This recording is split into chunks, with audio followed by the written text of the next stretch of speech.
O acordo de salvaguarda tecnológica vai chegar no Congresso Nacional. Não pode ser ameaçada a soberania nacional. Por que Estados Unidos e por que não fazer com China ou fazer com outros países? Defendemos que esteja aberto para outros, não é fechado com apenas um. Apresentamos um projeto de lei. Se a União arrecadar X, 15% fica para o Estado explorador.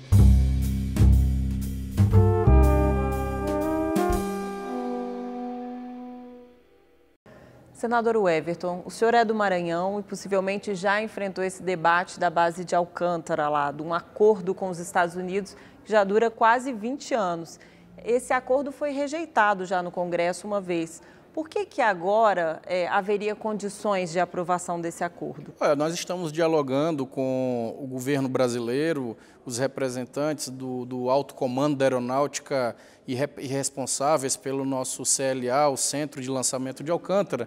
Eles estão apresentando a diferença do que foi tratado lá atrás e o que está sendo tratado nesse momento. E eles mesmos reconhecem, em recente reunião com a bancada federal, eles mesmos reconhecem que havia motivos de sobra para que a gente pudesse rejeitar esse acordo. Uma das coisas que nós não podemos abrir mão, e eles estão convencidos, é de que não pode, de maneira alguma, ser ameaçada a soberania nacional.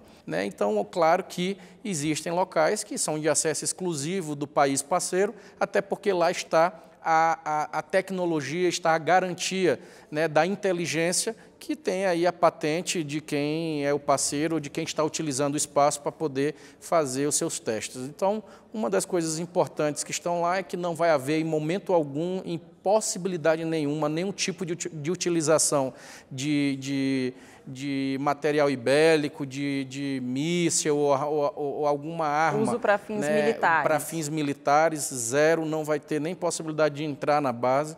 Todos são para trabalhos científicos, de exploração, aonde pode facilitar ainda mais o estudo, a parceria com outros países, enfim. É importante e a gente reconhece que para a nossa própria região, Alcântara vai ser muito bom, porque nós precisamos de uma grande empresa, digamos assim, para ajudar no desenvolvimento daquela comunidade local. Que nós não podemos, e vai estar garantido no acordo, é a garantia que der, e nós vamos ler, obviamente, quando chegar no Congresso, é a preservação óbvia das comunidades quilombolas que estão lá, das comunidades tradicionais que estão lá e também a gente vai fazer o máximo possível para que seja aproveitada a mão de obra local.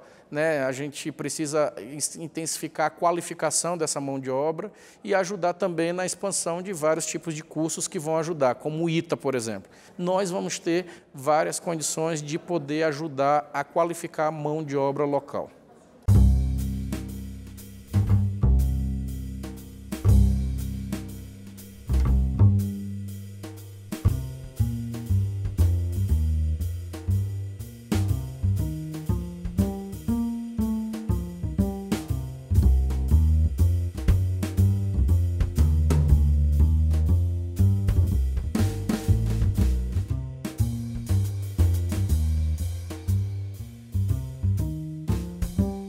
O Brasil tem condições, com esse acordo, de desenvolver normalmente o seu programa espacial ou há restrições nesse sentido do Brasil poder lançar os próprios satélites, poder construir foguetes? Olha, uma das garantias que está sendo dada é que o Brasil ele pode sim explorar o espaço, é necessário que ele comece a desenvolver a sua própria tecnologia e possa melhorá-la.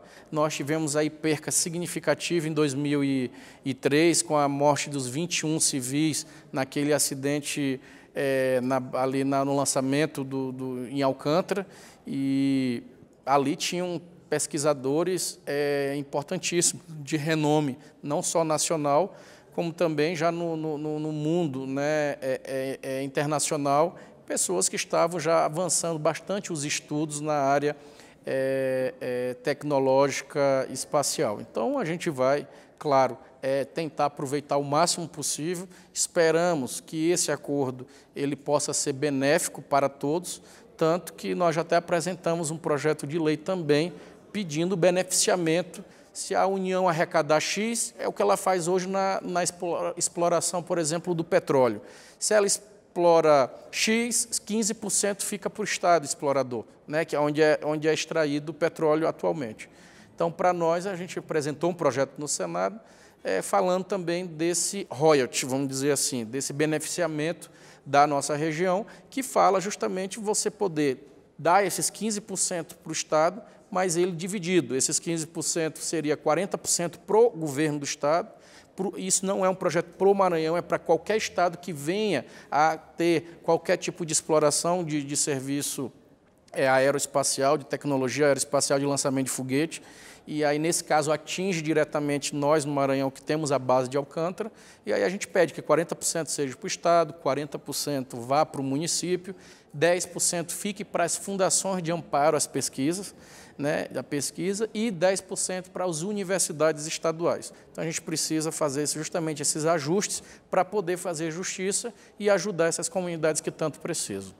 Tem senador defendendo que os recursos arrecadados com esse acordo vão para o Programa Espacial Brasileiro ou para a área de ciência e tecnologia como um todo. O que o senhor está defendendo é que parte desses recursos vão para o desenvolvimento regional, Isso, certo? se você pega 15% e utiliza ele no desenvolvimento regional, e o restante do recurso, mais do que justo, voltar para esse investimento.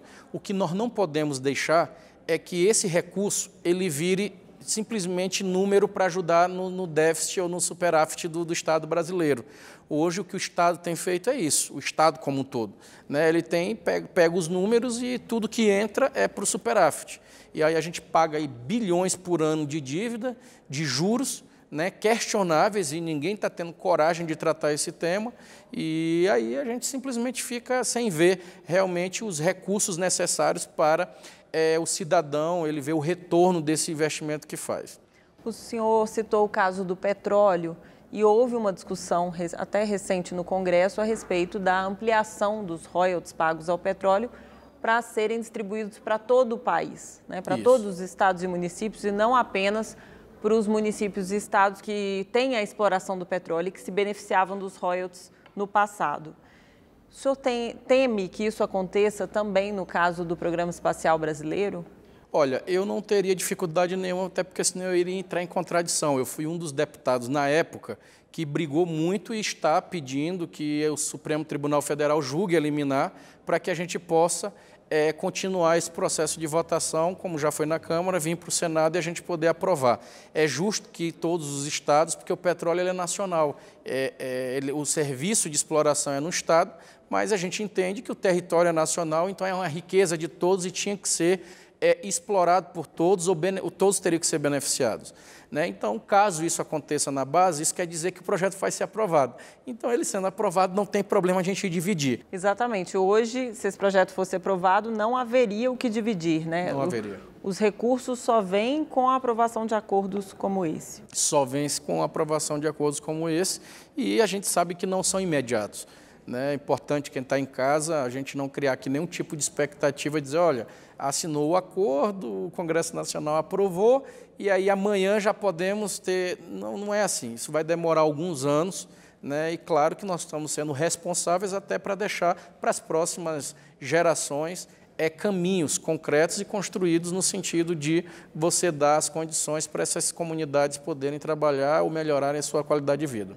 Agora, o senhor citou uma questão da população local, dos quilombolas, que no passado, quando a base foi construída, foram retirados da região. O senhor não teme que agora, com o acordo, haja uma expansão e novas comunidades tenham que ser retiradas? Já foi esclarecido esse ponto pelo Comando da Aeronáutica. Hoje eles já exploraram, vamos dizer assim, eu não sei números exatos, mas exploraram tipo 40% do espaço necessário para toda a utilização do centro de lançamento. Só que esse terreno, que é toda a área marítima, beira de praia, já está todo reservado para eles, então não tem mais o que se mexer. O que eles precisam é avançar na ocupação desse espaço que já são deles. Então, há essa garantia da parte deles de que não vai se mexer em nenhuma comunidade atualmente. E o Brasil tem condições de gerir essa base ou seria necessário no futuro ou abrir uma empresa ou terceirizar isso para uma outra empresa administrar? Como é que o senhor acha que deveria ser essa exploração? Eu sou da tese assim, cada agonia de uma vez. Primeiro nós temos que analisar o acordo. O acordo de salvaguarda tecnológica vai chegar no Congresso Nacional. Tem todo um trâmite na Câmara e no Senado. Aprovado, e o governo brasileiro sancionando o que foi aprovado, aí nós vamos precisar saber se o governo americano e dos países que estão nesse acordo, se eles vão concordar o que nós vamos aprovar. Porque a gente pode querer modificar, caso seja necessário, ou incluir algum tipo de texto, alguma emenda.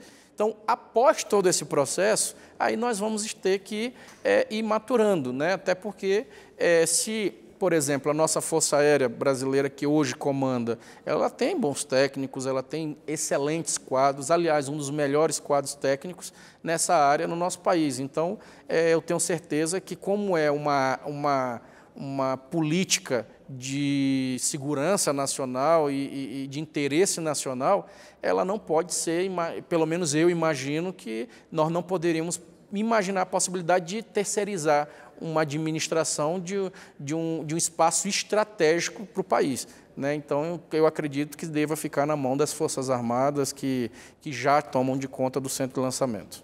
E esse projeto dos royalties, o senhor vai começar a articular pela aprovação antes da aprovação do acordo ou depois? Vai esperar a aprovação primeiro? Não, paralelo, porque o acordo, quando chegar no Congresso, ele vai começar a tramitar pela Câmara dos Deputados.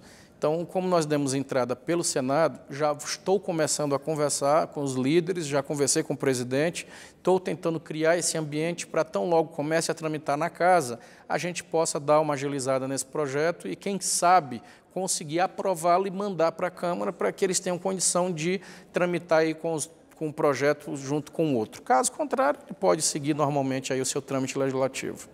O senhor já apresentou essa proposta para alguém do governo? Tem a simpatia do governo?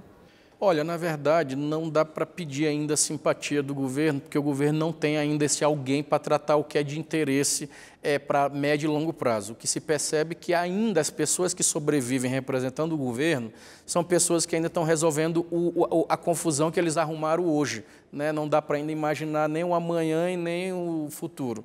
Eu digo hoje porque as próprias confusões que estão aí são arrumadas por eles mesmos, né? Eu faço parte de um partido que é independente, não vai estar na base do governo e está na oposição, mas uma oposição muito responsável, foi o que nós declaramos desde o início da legislatura. Uma oposição onde você não é governo sistematicamente e não é também radical de qualquer jeito, simplesmente para trabalhar quanto pior, melhor. E o que não aconteceu não é culpa da oposição. Ninguém pode culpar a oposição porque nós somos muito responsáveis, né? Pelo contrário, quem tem criado a crise e não tem dado as soluções são os membros e aliados do próprio governo. Agora, estar na oposição torna mais difícil aprovar uma proposta como essa, né, senador? Não acredito porque eles não controlam nem o partido deles, imagine a base. Então, o governo não tem base hoje para definir o que ele quer ou não quer aprovar. Por que fazer um acordo com os Estados Unidos em Alcântara? Uma questão, quando as pessoas questionam a soberania nacional, muitas vezes vem essa pergunta assim, de por que Estados Unidos e por que não fazer com China ou fazer com outros países? Nós também vamos questionar e defendemos que esteja aberto para outros, não é fechado com apenas um.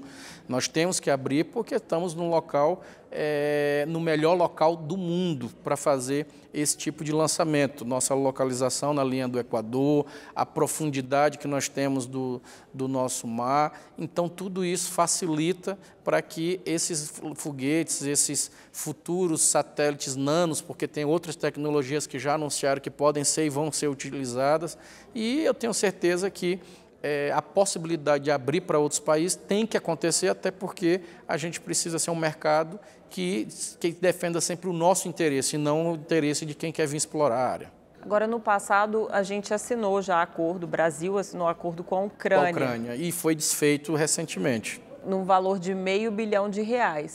O que deu esse acordo da Ucrânia? Alguém foi atrás, alguém fiscalizou?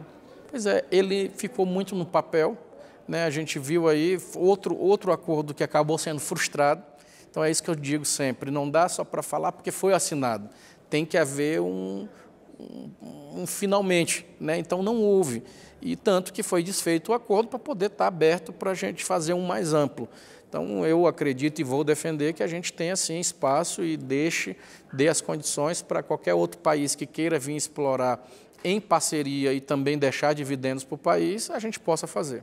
Esse dinheiro do acordo com a Ucrânia foi perdido? Eu tenho certeza que foi aí para essas taxas de juros e para essa dívida impagável que o país tem aí da externa. O Brasil também está começando a negociar com o Japão, né?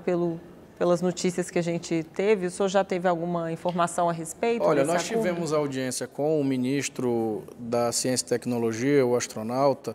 Ele parece-me que eles têm muita boa vontade. É uma pessoa do bem e ele quer ajudar, ele tem esse sentimento nacionalista.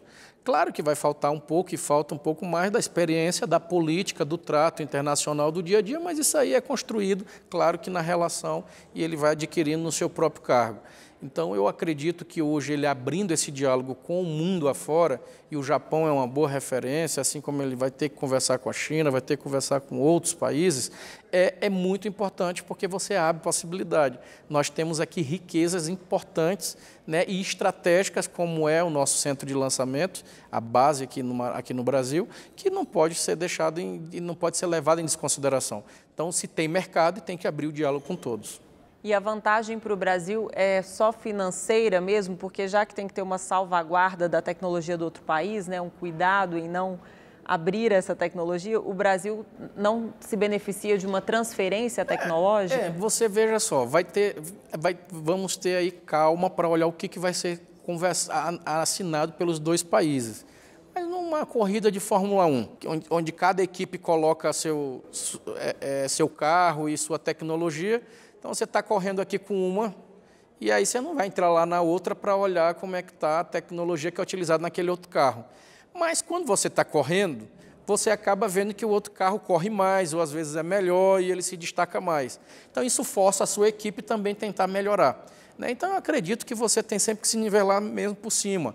Então eu não vejo dificuldade, até porque se nós começarmos a conviver com esse ambiente já desenvolvido, você força, sim, amanhã os nossos cientistas, a nossa política de Estado brasileiro também a fazer o dever de casa e começar a investir mais para ajudar a gerar o nosso próprio patrimônio tecnológico. E esse interesse do governo federal em assinar esse acordo com os Estados Unidos é também um interesse da bancada do Maranhão e do governo do Maranhão? Aí vamos separar. Nós não somos contra, mas eu não posso dizer que é interesse nosso. Até porque nós temos que ter muito cuidado. Basta ver essa visita do presidente da República nos Estados Unidos. Ele veio comemorando, achando que foi muito bom. Eu, particularmente, e acho que muitos da nossa bancada, acho que não foi tão bom assim, né? Até porque você tem que ter muito cuidado, né? Hoje, por exemplo, o Brasil sair de um grupo aglomerado de países que tem uma relação comercial e aí você vai, por exemplo, para a OMC, a Organização Mundial do Comércio, da forma como está indo, tem que ver se isso não foi muito entreguista, se isso não foi muito perigoso, esse movimento. Até porque nós não temos ainda empresas e mão de obra suficiente, por exemplo, para competir com o mercado mexicano, né? Ali no México você tem várias empresas que têm montadoras de veículos, por exemplo, americanas que foram para o México, que é mais barata a mão de obra lá, com toda a tecnologia deles, e vão vir para cá, vão invadir aí o nosso mercado. Claro que para quem tem dinheiro e vai comprar é muito bom, agora lá para o trabalhador da ponta, nós podemos ter muitas dificuldades. Então, assim, essa relação ainda não tem segurança do presidente Bolsonaro com os Estados Unidos. Eu não olho como muito boa, até porque ele sempre passa aquela sensação de que sempre está submisso, né, ao chefe dele, americano, presidente, que não é o que eu vejo e não deve ser. Nosso chefe de Estado brasileiro, ele tem que salvaguardar, ele tem que defender o interesse nacional, ele tem que falar na altura e tem que dialogar com todos os países, não apenas com um. O senhor, como líder do PDT, já disse que o partido vai permanecer na oposição ao governo. Mas o PDT não quis se juntar ao PT nessa oposição? Olha, nós defendemos uma atuação independente. Então, nós acreditamos que quanto mais frentes, melhor.